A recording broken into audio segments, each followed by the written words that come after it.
ایک دفعہ میں نے بیان میں یہ کہہ دیا کہ تہجد کی نماز جماعت کے ساتھ جو اتنی بڑی بڑی جماعتیں ہوتی ہیں جائز نہیں ہیں. تو نیچے لوگوں کے کمنٹس آئے ہوئے تھے, لو جی ایک نیا مسئلہ آ گیا, تہجد بغیر. پھر پوچھنے لگے اس کی دلیل کیا ہے, کوئی حدیث کا ریفرنس تو دیا نہیں مفتی صاحب نے, بس مسئلہ بتا دیا. اتنے نیچے نیگیٹو کمنٹس کہ ان لوگوں کو یہ اپنے فرقے کے گول کیپر ہیں, یہ اپنے فرقے کو پھیلانے کی کوشش کر رہے ہیں. دیکھو بغیر دلیل کے, جس بیچارے کو یہ نہ پتا ہو, جن بیچاروں کو کہ دلیل اس کے ذمے ہوتی ہے تو دعویٰ کرتا ہے. دلیل کس کے ذمے ہوتی ہے؟ جو دعویٰ کرتا ہے. جو دعویٰ کرے گا نا کہ تہجد کی جماعت اتنی بڑی ہیئت کے ساتھ کہ پبلک کو بلا کے اکٹھے جماعت کرائی جائے, وہ ایک نیا مسئلہ بیان کر رہا ہے. اس سے ہم پوچھیں گے قرآن و سنت سے اس کا ثبوت دکھاؤ, کہیں بھی نہیں ہے.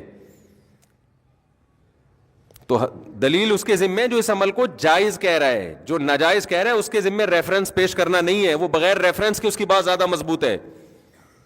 نہیں آئی میرا غلط بات سمجھ میں کہوں وسیم بھائی نے میرے 1 لاکھ روپے چرائے ہیں, اللہ نہ کرے وسیم بھائی ایسے نہیں ہے.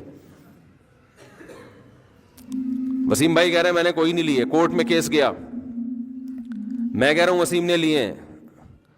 عدالت, وسیم کہہ رہے ہیں میں نے نہیں لیے.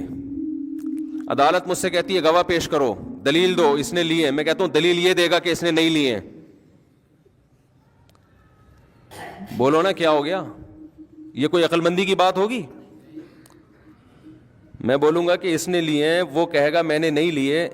عدالت کہتی ہے مجھے کہ گواہ پیش کرو کہ اس نے چوری کی ہیں, تمہیں کوئی کیمرہ دکھاؤ, کوئی دلیل دو. میں کہوں یہ دعویٰ کر رہا ہے کہ اس نے نہیں لیے, یہ دلیل پیش کرے گا. یہ عدالت کہے گی بھائی پہلے اپنی کھوپڑی کا علاج کراؤ. تو قرآن و سنت کے ساتھ جو ہے نا, جو آج کل نئے نئے اسکالر آ رہے ہیں, انہوں نے اسی طرح تختہ مشق بنایا ہوا قرآن و سنت کو. انتہائی فضول بات ہے کہ قضائے عمری پہ دلیل مانگیں کہ نمازیں جب 10 سال کی اکٹھی ہو جائیں تو دلیل دو کہ یہ پڑھنا ضروری ہے. یہ ایسا ہی حماقت ہے کہ جیسے میں کہوں وسیم نے مجھ سے 1 لاکھ روپے لیے, وہ کہہ رہے نہیں لیے, میں کہہ رہا ہوں دلیل لے کے نہیں لیے. نماز ذمے سے ساقط نہیں ہوتی جب تک قضا نہیں پڑھو گے آپ, اور توبہ بھی اور قضا بھی. تو دلیل اس کے ذمے جو کہے کہ 10 سال جب اکٹھی ہو جائیں تو بغیر توبہ بغیر قضا کے معاف ہو جاتی ہیں, وہ دعویٰ کر رہا ہے. وہ نماز آپ کے ذمے سے ساقط کر رہا ہے جو اللہ نے فرض کی ہے. اس ساقط کرنے کی کیا دلیل ہے؟ آپ کوئی ایک ضعیف حدیث بھی پیش کر دو. سمجھ میں نہیں آ رہی میرا خیال ہے بات.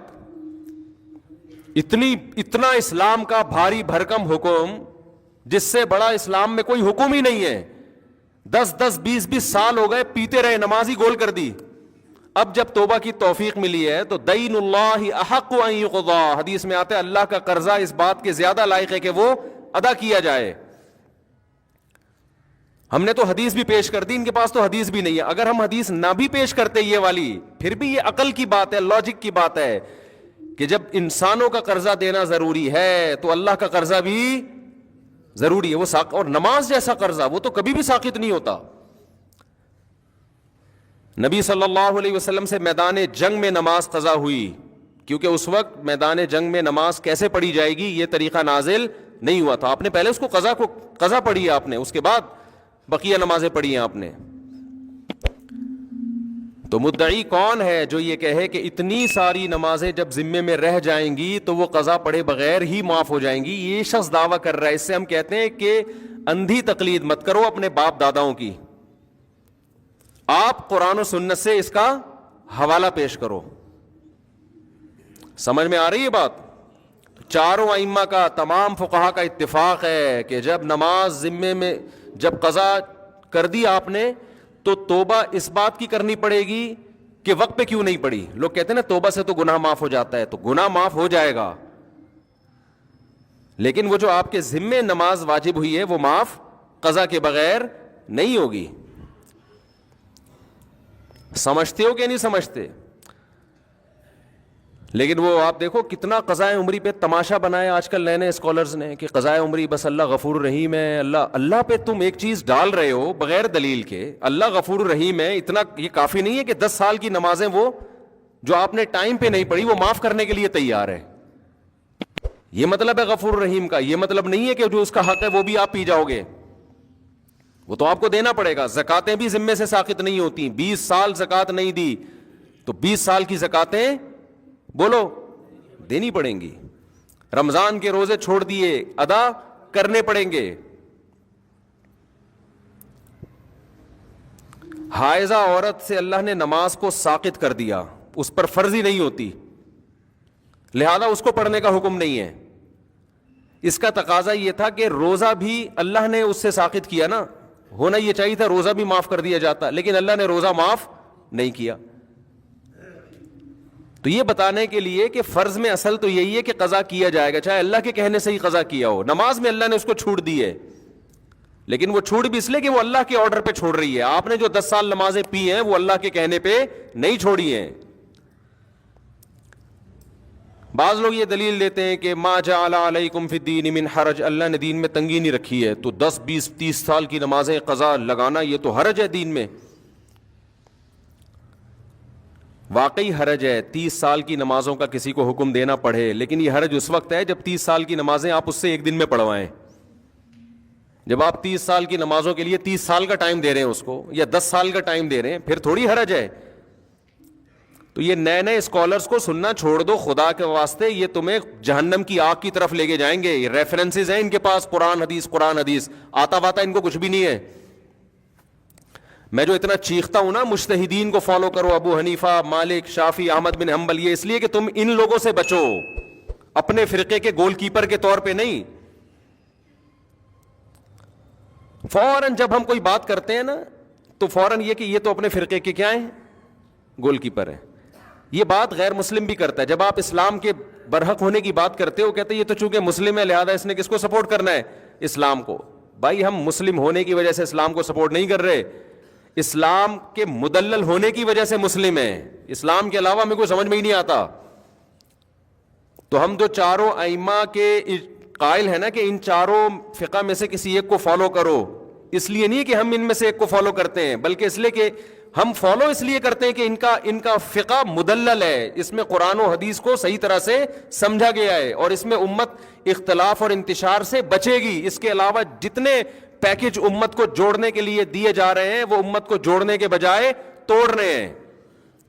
سمجھ میں آ رہی ہے بات کہ نہیں آ رہی؟ وہ پیکج بڑے جاندار، شاندار اور پرکشش، لیکن ان پیکجز پہ جب آپ عمل کریں گے نا تو اس میں ٹوٹنے کا عمل بڑھتا چلا جائے گا۔ ہر اسکالر ایک نیا فرقہ ہے اور دعویٰ یہ کرتا ہے کہ میں قرآن و حدیث کے علاوہ کسی چیز کو نہیں مانتا، لیکن 4 اسکالر ہوں گے تو چاروں کی الگ الگ رائے، 5واں ہوگا تو اس کی الگ رائے، 6واں ہوگا تو اس کی الگ رائے۔ چند چیزوں میں متفق ہوتے ہیں، باقی ہر چیز میں الگ ہیں۔